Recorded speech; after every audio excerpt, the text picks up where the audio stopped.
Hello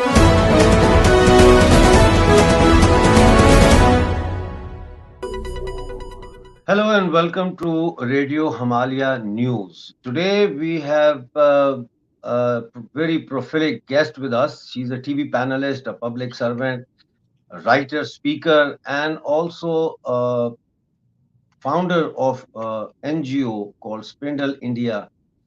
And she has been involved in a lot of social work during her lifetime. And now she is also running for the Congress. She's a candidate, a Republican candidate from Milwaukee in Wisconsin. And today we are going to discuss about American politics and the threat of Islam. Let's join her in our show and welcome her.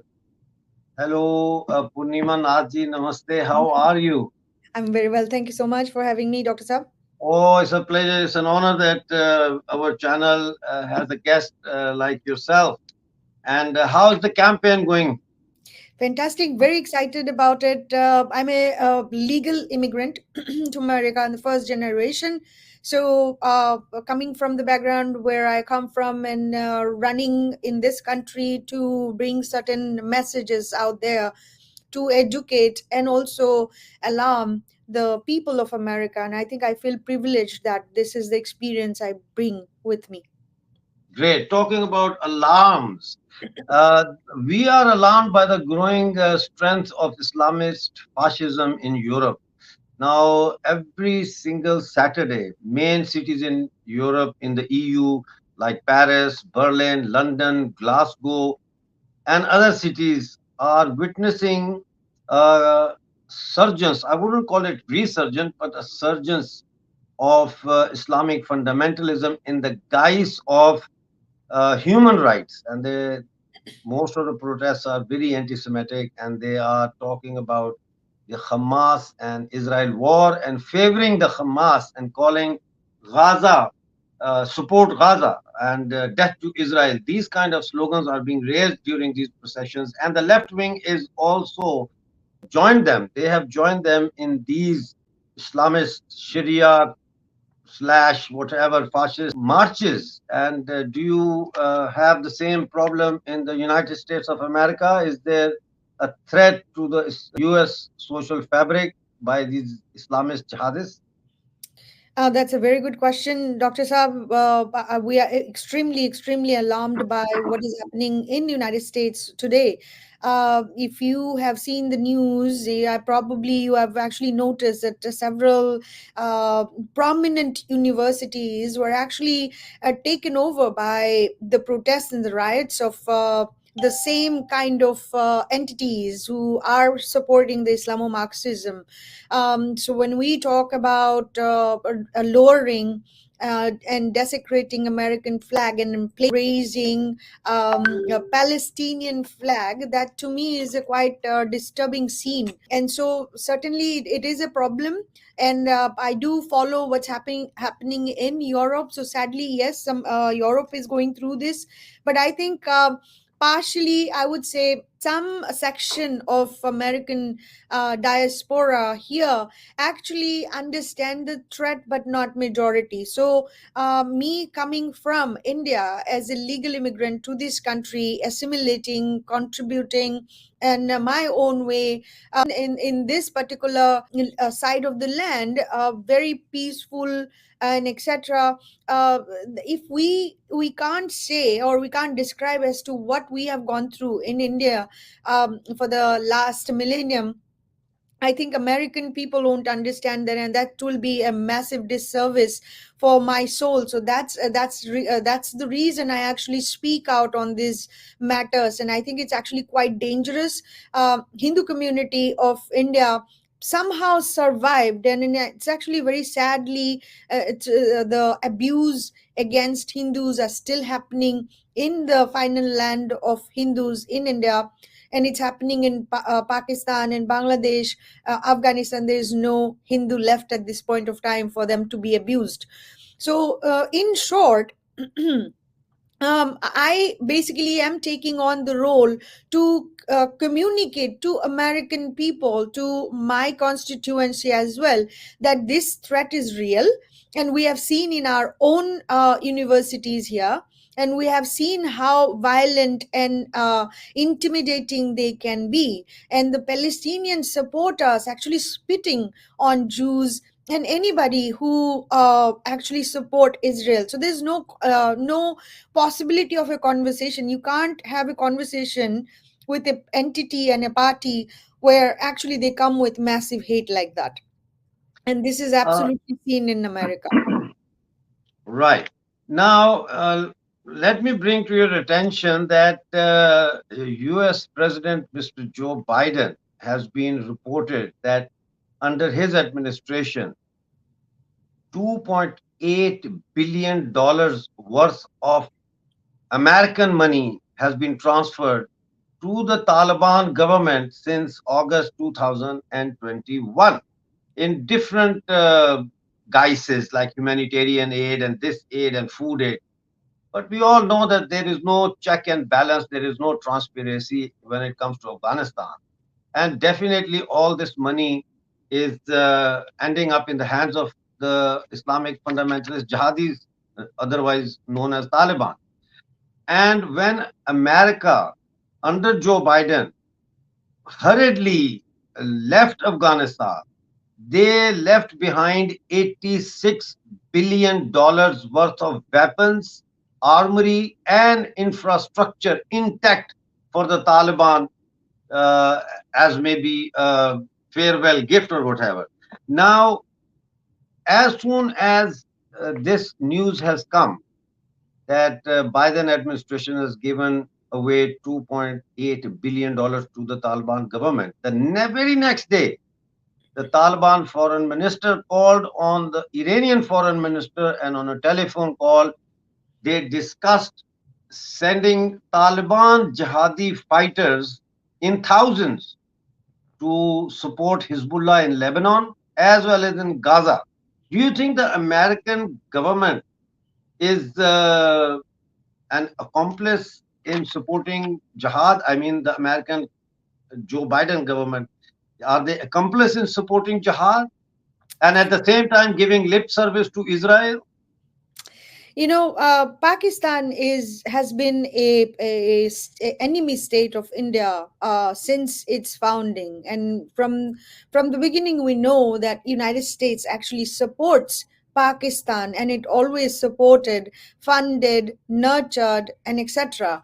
And this is quite concerning because as the land of Hindus, the final land of Hindus that we Hindus have seen, we have seen massive terror attacks in the land of Hindus, and these are all penetrating from the land of Pakistan into India. So when we talk about this kind of fundings that's going to either Taliban or Palestine. Palestine is also getting a tremendous amount of funding from United States, and these are all going under the category of humanitarian aids and etc. And so there's no accountability, as you rightfully said. But you remember recently a news broke when UN worker were found that they were actually connected to jihadi Hamas forces.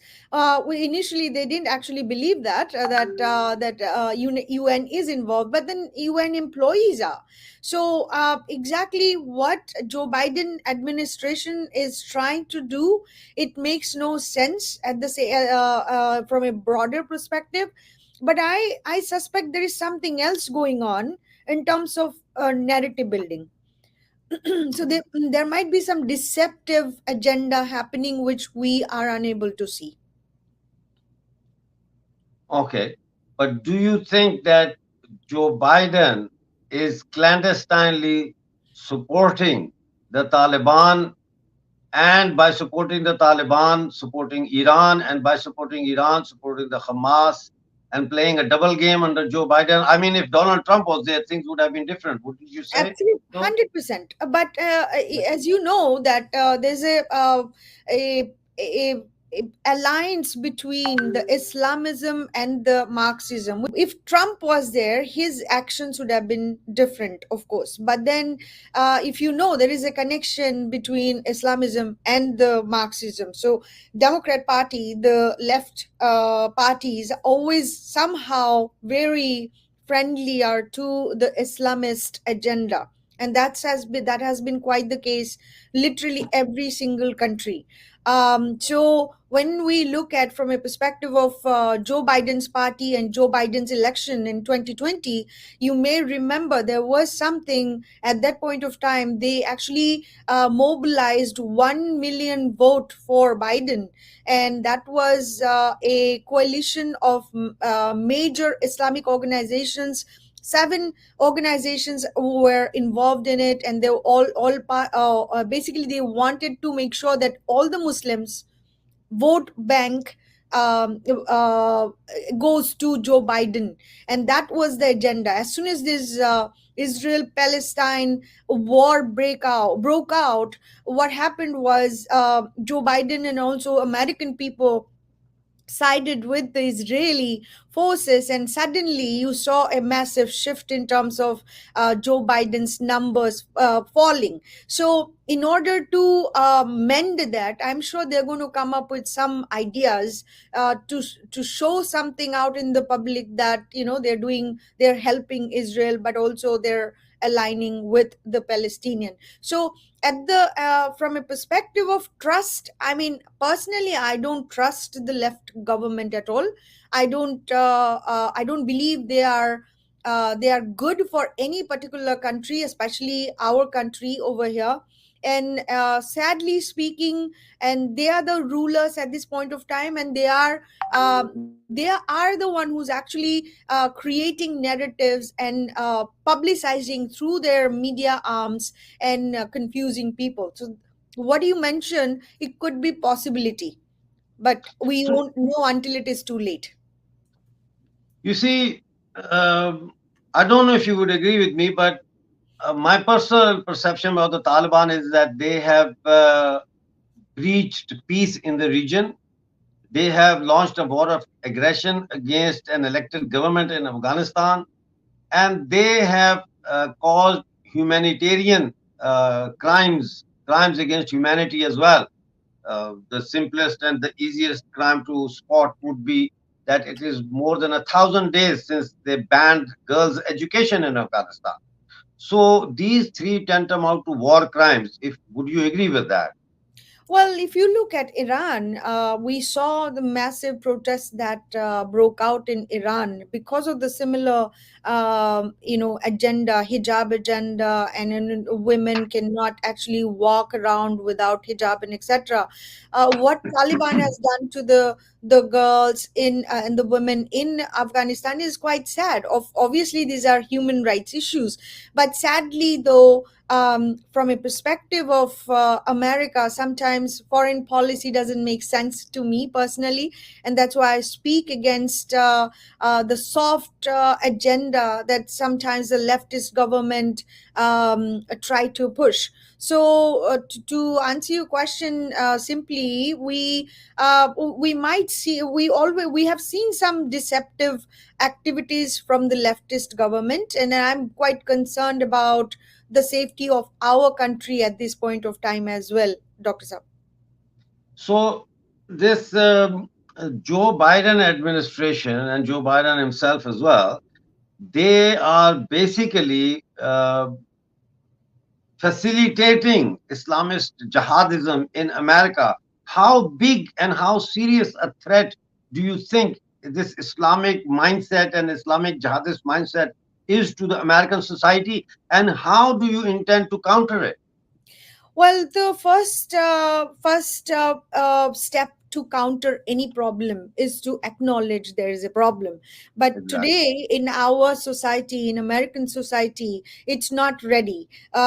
In the sense that maybe a small portion of people know this is a threat. But what is happening is that the academia, the media, the corporations, the government entity, the politicians, they actually are scared to talk about it, which is exactly what we have seen in the European Caribbean region, what we see in India, we see literally everywhere which is non-Islamic country, that they are scared to speak about the threat of Islamism.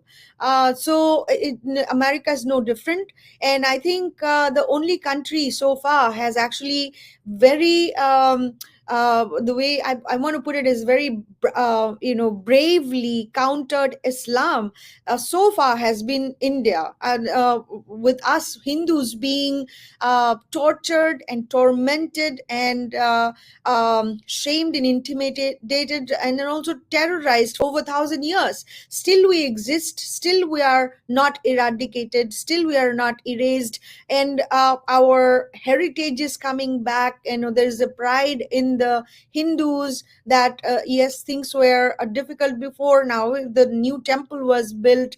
So all these things are that's coming in terms of reclaiming and regaining our heritage, and also the civilizational Indic values. And I think it's quite important for the world to actually see that we have actually gone through what they are going through right now, and Europe is going through right now. America is not mentally ready in terms of understanding the threat yet.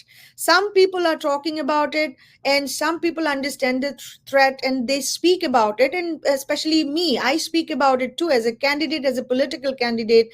But I know what is going to come, because they are going to label me with all sorts of names, and they're not going to spare anybody who speaks in this for this particular issue. So I'm not afraid what they're going to do it in terms of labels and etc. But I'm concerned because most of the politicians, most of the rulers, most of the rich people, elites, they actually don't talk about this issue. So one person cannot change anything, but I can raise awareness of this issue and tell them that this is something that is not new. This has happened to millions of people like us before, and it's your turn. If you don't understand the threat, it's going to happen to you, your child, your daughter, your mother, your sister, and these are going to happen to you, and the threat is almost at our doorsteps at this point of time.